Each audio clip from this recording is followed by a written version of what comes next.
ฮลโหลเฮลโหลเฮลโหลสวัสดีทุกคนอันนี้ก็มาบ้านอีกบ้านคนลาวอีกหลังหนึ่งอยู่แถวรัฐอลาบามาเมืองเออร์วินมายามคนลาวพี่น้องเขาเบิ่งชีวิตของคนลาวอยู่เมืองเออร์วินอันนี้แหละเขาเลี้ยงไก่กูได้จุไก่ตีล้างเหือมาเบิ่งบ้านเพิ่น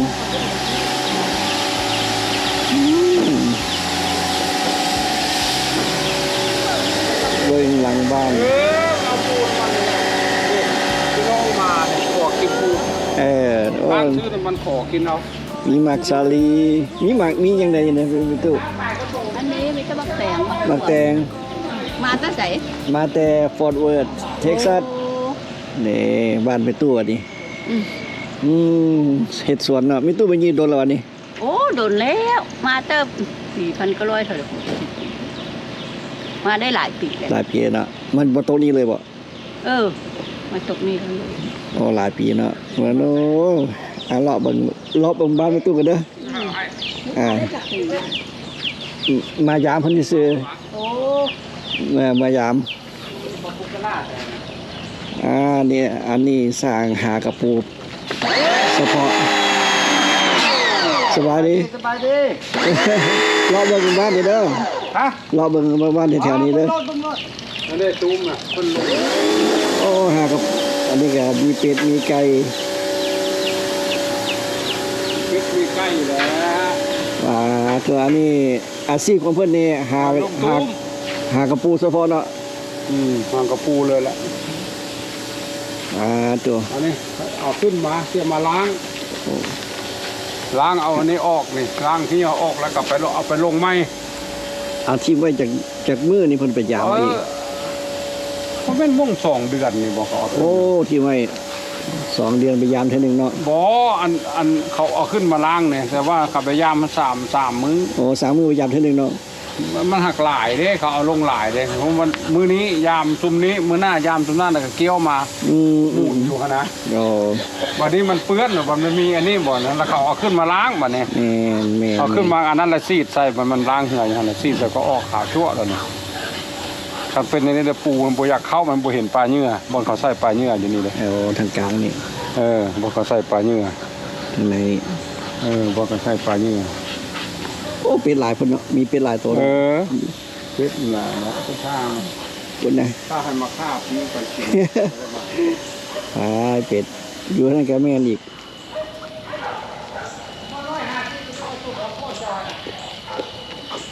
บางนี้เพิ่นก็ต้นกล้วย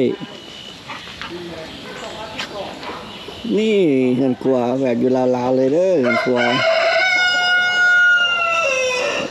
แบบสภาพแบบบ้านเขาเลยนะนึกว่ามาประเทศลาวที่นี่บ่แม่นเด้อนี่อันนี้อยู่รัฐอลาบามาเมืองเออร์วินเสียงดีเว้ยไอ้ขาวอะไรนี่อันนี้ก็ไว้ใส่กระปู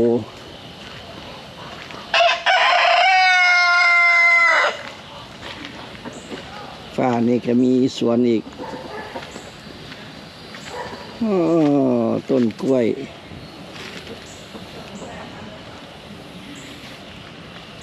สงสัยบ้านคนลาวบ้านแต่ก็บ้านคนลาว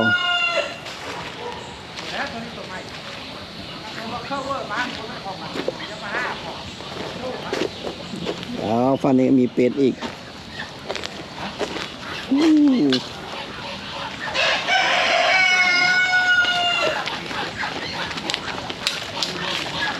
ตัวเป็ดหลายแท้เป็ดตัวโอ้มีมองตัดผมบางห้านตัดผมห้านตัดผมเด้อสร้างประจำบ้าน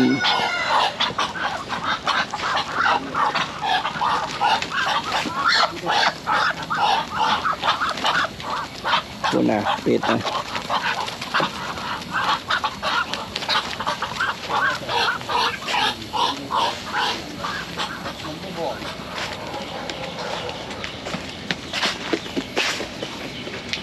150บาท 150บอสตัวนี้แห่งนี้ นี่ก็สวน นี่เลยที่หูมันมีใส่ได้เป็นข้าว ใบบอลไหมให้มันตู้โอ้เผือกใบเผือกโอ้ยพาบนไกลๆกัน 150นี่วะถึง150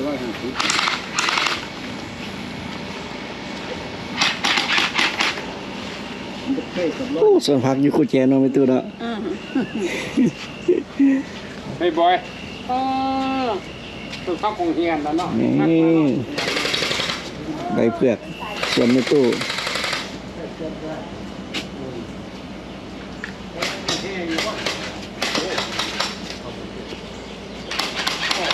เข้าไป เนี่ยไอ้บอยเล่นปืน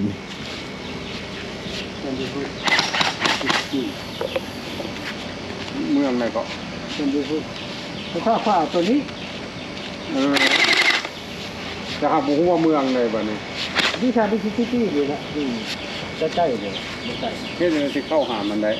มันจะกระส่งตัวนี้ไปหามันหน่อยเช่นตัวนี้ไปก็ไม่เกี่ยว โอ้มันมีอันนี้ ก็เป็นเส้นไม่เกี่ยว นี่อะไร มันอินเทอร์เน็ต เป็นบ้านผม มันอินเทอร์เน็ตมีปัญหา มีตู้น้ำก้อนอีกเด้ง นี่ก็ส่งมาที่นี่เข้าจะมีเส้นเลยถ้าเป็นเอาเป็นดาวแท้ตัวนี้ 7,000บ่มันงง นี่ก็7,000 มันอยู่ใกล้เด้เนาะ วัน มันอยู่ใกล้แต่ใครก็6 ชั่วโมงแล้วเนาะ อันนี้เพิ่นจักนี่เพิ่นมาล้างเหือมาล้างเขต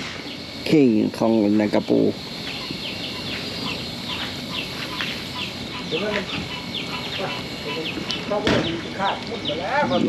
นี่แหละเหือตัวนี้แล้วเพิ่นเอา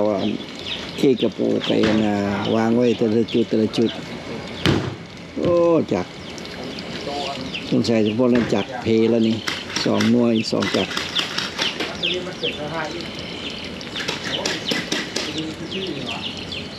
ใส่แล้วก็กระบอก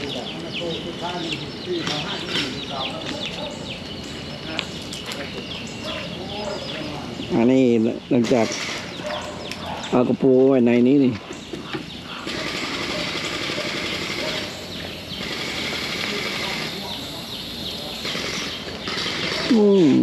เบิ่งต้นไม้กับต้นใหญ่ดี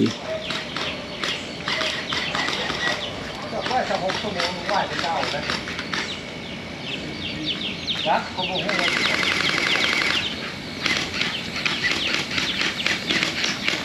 ก็ล้างไรเกี่ยมเนาะ ก็เป็นใช่บ้องหว่า ได้ปะโอ้มันก็ได้นะเนาะ อีท้องมันโทรมาจะใกล้ ปลาโลนะก็ให้มันมาแล้วมั้ย บอกมันว่าเอามาให้มันได้มันว่าขับเลยดิเมื่อไรจะสิไป ก็ชุดแล้วแต่มึงแล้วจากไป บ่เอาลายนะเขาบ่เอาลายนะนี่ก็จะคันส่ง เอาก็เอาให้มันเต็มคูลเลอร์พุ่นน่ะเนาะ โอ้บอกใส่ลายก็ได้ ก็เอามึงบ่ได้เอามันเอา เอาจังได้สบายดี สบายดี มาตลาดไหน เท็กซัส โอ้ ฟอร์เวิร์ดเมืองฟอร์เวิร์ดมาอยู่นี่จากปีละ โหโดนแล้ว มาตกรัดนี้เลยบ่ 86มาจะ8 86ป้าตก เฮ้ยคัดได้แล้ว ก็ให้ลูกชายเพิ่นก็ได้ มาเอาอันน่ะเข่งกระปูไปอาชีพประจำเลยบ่ ใส่นี่นะใส่กระปู สิอาทิตย์หนึงเอาไปวางจากเทื่อนี่อาทิตย์หนึงเอาไปวางจากเทื่อ เอาไปพูดแล้วนะ เอามีแต่ไปยามไม่ซื้อ มีแต่ไปยาม มื้อนี้เอาไปลงอีกมื้อนี้นะ เปลี่ยนเอาขึ้นมาล้างแบบนี้นี่นะ อันนี้มันเปื้อนเลยพวก เฮ็ดคนเดียวอ่ะโอ้เก่งคนเดียวเลย ย่อบุ้งด้วยนึงก็โยน มีอันบริษัทก็จะฮับเอาบ่ เนาะ เอาขึ้นมาแล้วก็บริษัทก็จะมาฮับเอาเลย เอา เนาะ ไปให้เขาเจ้ารถนะ เนี่ยบริการถึงที่เลยเนาะ เอาไปเท่าไหร่บ่พอนะ บ่อันดอกอยู่หั่น เป็น10,000 ผ้าก็เอา ก็เจ้าเอาเผาหนึงเท่าใดบริษัทก็เจ้า เขาให้ซองดอก เผาละ2 ดอลเนาะ เอา2 ดอนเดี๋ยวนี้2 ดอน1,000นึงก็ได้ 2,000 ได้พันเท่าก็ได้2,000 ก็เอาแต่ละเที่ยวนี่บ่รู้ได้เนาะ1,000-2,000นี่แต่ละเที่ยวนี่ โอ้เดี๋ยวเพื่อมันก็บ่ได้เด้ อ๋อเป็นบางเที่ยวเนาะ ว่าก็เอาไปลงมานี่บ่แถวอัน แต่มื้อละพันปลายมันบ่รุดอยู่แล้ว แต่ละมื้อเนาะ พอหากว่ามาใหญ่ลงใหญ่แล้วเขายกบ่ยกเบิ่งถึง2โต ถึง2ตัวละ โอ้ยมันโอเคได้นี่ว่ะ ก็พอดี3มื้อเต็มยาม2มื้อไปยามมันเต็มอันเนี้ย มื้อเขาย่างเขาออกไปกู้อีกเนาะบ่ฮู้จักทั้งบ่ข้ามเมื่อยเว้ยอยู่บ้าน มีคุณน่ะปืนคุณก็เลยอีแก้วที่ มื้อใดจะสิไปกันบ่ว่าสิหน้าซะ อันใด ว่าสิไปเอาป่ามาจุ้ย เออที่ได้ไปก็ได้บ่น่าบ่ส เพิ่น วย มาโซเลกันเรื่องกันนะไปเอาปลาเอาปู ปลามัน ไปอีกหนึงไปสนใจเฮ็ดเวียก ส้มมันว้าวขนาด เฮ็ดเวียกเนาะอาชีพหลักๆเพิ่นก็จอดเรือสำหรับผู้ชายสร้างจอดสำหรับผู้หญิงแม่นไปแกะกระปูอาชีพหลักๆของผู้หญิงอยู่ ไป นี่ มองแล้วปองงัดลงไปแล้ว แต่บางคนก็เลือกอาชีพที่เฮ็ดเวียกส่วนตัวเนาะ ไปขายแล้วเอามากิน ได้กระปูแล้วก็ไปส่งบริษัทก็อยากจะรับซื้อ แต่เขาเอาเป็นพันเท่าคนไหน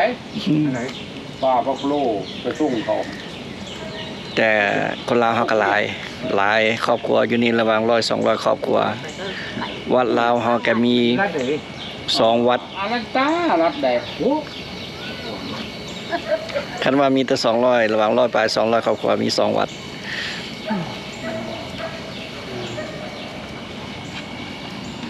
ที่สั่งกินตูมื้อนี้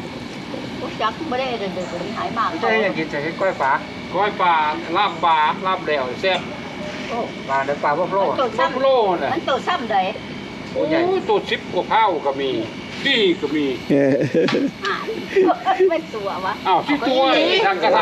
ำ ไปเอามื้อนี้โอ้ยตัวบักใหญ่ โอ้ ผู้เอิ้นปลานั่นน่ะ เออขายเป็นตัวใหญ่เนาะ เฮ็ดส้มต้นก็แซ่บส้มฟักมุนๆก็ แล้ แซ่ ว บ น้องสาวมันจะได้มันจะรู้ว่าเจ็บปลาคันส่ง จักตัวตรงๆมันก็พอแล้วพอเลยอันนั้น กินบ่เบิดแล้วตัว2ตัวครอบครัวนึงนี่ จะได้แค่มันมาแต่ว่ามันจากใด โอ้มันเป็นลูกอ่อนเลี้ยงเป็ดกระป่านนั้นมันยากอ่ะ ก็บ่แก้เล่นมาเอา โอ้ บ่แก้เบิ่งบ่ได้บ่เบิ่ง เอา เป็ด ตู้นั่นเราบ่สบาย ดูนั้นเราก็เลยใส่มัน ดูเลยพ่อบ่แก้วะ แม่มันก็นั่นเลย แม่บ่แก้ เบิ่งเคสของเพิ่นแต่ว่าอากาศก็พอดีอยู่ยามนี้คำเบิ่งต้นไม้ธรรมชาติเป็นวันนี้ล่ะเบิดชูคุมบ้านแถวๆนี้มีแต่ต้นไม้ธรรมชาติบ้านเฮือนก็เจ้าก็ใกล้กันก็เจ้าก็บ่แบบบ่มี privacy แบบหัวก็เจ้าก็เดียวเห็นกันเนาะนี่อันน่ะเพื่อนบ้านละว่า neighbor เป็นกันเองก็จะว่าตาว่านำคนลาวอยู่นี่ก็จะว่าพักก็ขอกะไปเอากันโลดก็จะบ่ได้ท้าได้ขอกันดอกถ้าไผบ่อยู่บ้านเพิ่นก็จะกะไปเอาผักอยากได้ผักหยังกินข้าวกินน้ำก็จะกระส่วนกันมากินได้หลายคนก็แซ่บก็จะมาหากันแบบกันเองแบบฮักแพงกันบางครอบครัวก็มาแต่โคโลราโดมาแต่ต่างรัฐที่เขาจะมาตั้งถิ่นตั้งฐานอยู่นี่และอีกวันหนึ่งไผจากมาวิทายมันเหมาะสมอยากกินเครื่องทะเลก็ใกล้เลยเพราะว่าใกล้ทะเลมื้อนี้ก็สิมาเอากระปูน้ำเพิ่นเพราะว่าไอคอนเพิ่นขอกระปูน้ำบ้านนี่เนาะเพิ่นว่าอยากได้จาก10-20โตว่าซั่นว่าว่าจะได้ว่าได้จากโตเพิ่นหาก็ขึ้นมาจากอันทะเลเนาะกระปูถ้าเบิ่งเนาะปลาตัวน้อย มุ่ง3เผา 2-3เผาแท้ โอ้ ใหญ่เลยไปเอามื้อนี้ คิดว่าอันพี่น่ะกี่ บ่ได้เอาโทรศัพท์มานำก็เอาโทรศัพท์มานำใช้เบิ่งรูปแล้วเออ เจ้าเรียกว่ามีว่าเจ้านี่เนี่ยกลมๆอยู่ โตถึง10กว่าเท่าก็มี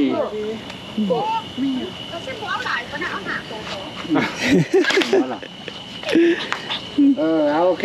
ไม่ได้ดูเวลาปุ๊บ เพิ่นสิคิดว่าปลาน้อย เออปลามีแต่ปลาตัวใหญ่ ปลา โอเค เป็ดเอามือนี่นะไก่ตัวเลยหนึ่งปลาอย่าง ปลาเอีย แห้ ง งส้มต้น บัฟเฟโลบ่ ส้มต้นแล้วก็ฟักมุนๆแล้วก็แห้งแซ่บส้ม บัฟ มัน เฟโลว่าซั่น มันเนื้อมันหัน ซองอีหยังห้า เพ ให้ ราะว่านั่นคนลาวกับเอ้ยนั่นน่ะนะ ครับไปซื้ออย่างผู้หญิง ก็เมีย ผู้หญิงเว่าอัน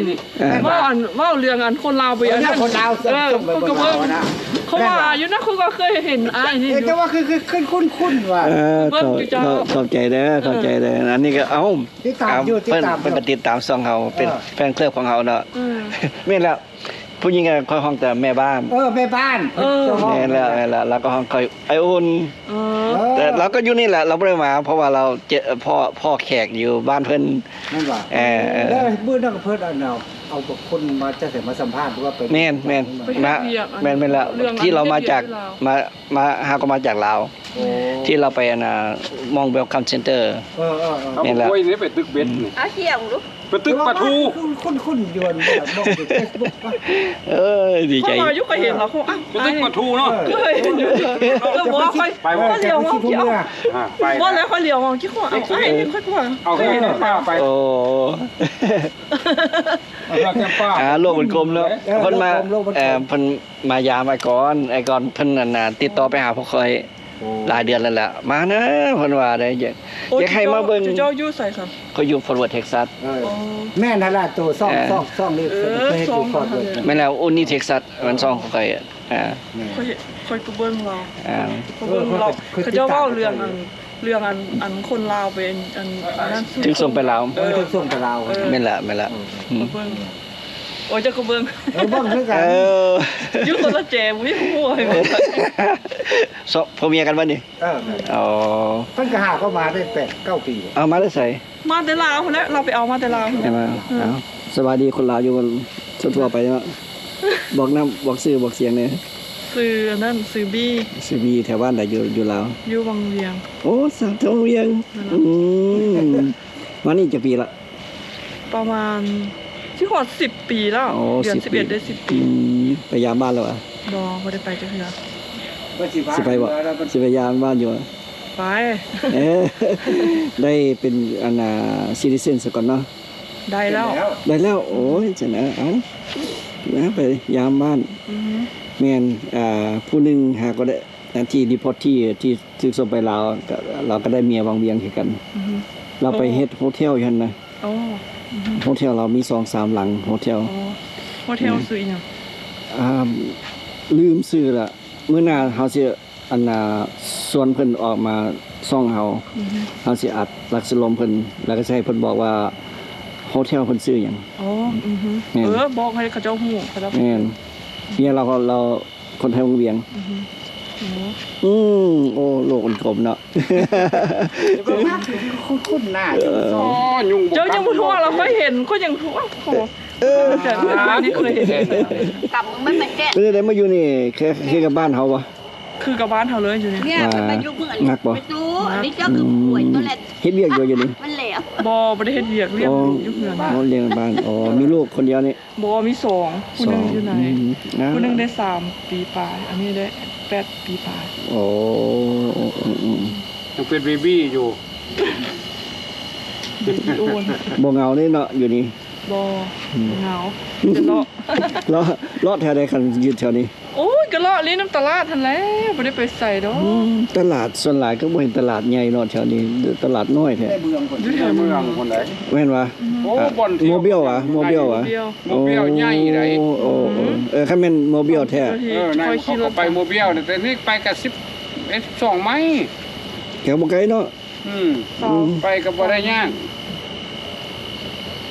บ่อนเที่ยวมันหลายได้เนี่ยเรามาเฮาบ่ได้ไปเลาะบึงบ่อนเที่ยวเด้ แม่น โอ้มืออื่นละเมือง บ่มื้ออื่นสิไปเพนซิโคลาไปฟลอริดาเพิ่นก็สิไปนำคือกัน โอ้ไอ้ความรู้สึกนั้น ไปเล่นไปแล้วก็กลับมาใหม่ อืม แล้วก็มื้อวันจันทร์กลับบ้านโอ้มาเล่นมาวิกิสัน ต้อง มันวิคิซึ่งอ่านหน่อยหนึง นำให้ก็นำไปตู้ มาก็ย้อนฮู้จักไอคอนนี่แหละ โอ้ ไอคอนเด้เพิ่นโทรไปหาก็ซึ่งบ่ฮู้เพ โอ้ ราะว่า เว้นเราเบิ่ง Facebook แล้วฮู้เจ้าหว่าหลายคนจะเบิ่ง Facebook หว่า ก็เบิ่งไป โอ้เจ้านี่ก็หมดเลยอะ นำ โอ้เบิ่ง Facebook แล้วมักเขาเจ้าเฮ็ดรายการเนาะค่อยก็มักคือกันเขาเจ้าว่าแบบอันนั้น เบิ่งนำ ก็แบบ บ้าน เรื่อง ให้ก็นำไป เรื่อง ตู้ บ้าน เอานั่ง แม่น พอน่าสิไปละ แล้วยุง โอเคขอบใจเด้อ โอเค เอาใส่ได้ใส่ปูดีป่ะ ว่าบอกว่าเอาซาวดึกว่าสนุกกับซาว โอ้สาวโตปู มันก็คั่วซาว แม่นโอเคขอบใจเด้อกระปูสองคนเนี่ยขอบใจเด้อเอาเจอกันใหม่เนาะ เอาโอเคเจอกันใหม่ โอเค เอาไปตู้ตุ้มกินเว้นเลยโอ้ โอเคกลับบ้านเฮาวันนี้มาไฟดูไฟมองแยกกันบ่ปูเฮา ฮะ มันแสงสายไฟจะก็จะเห็นกระปู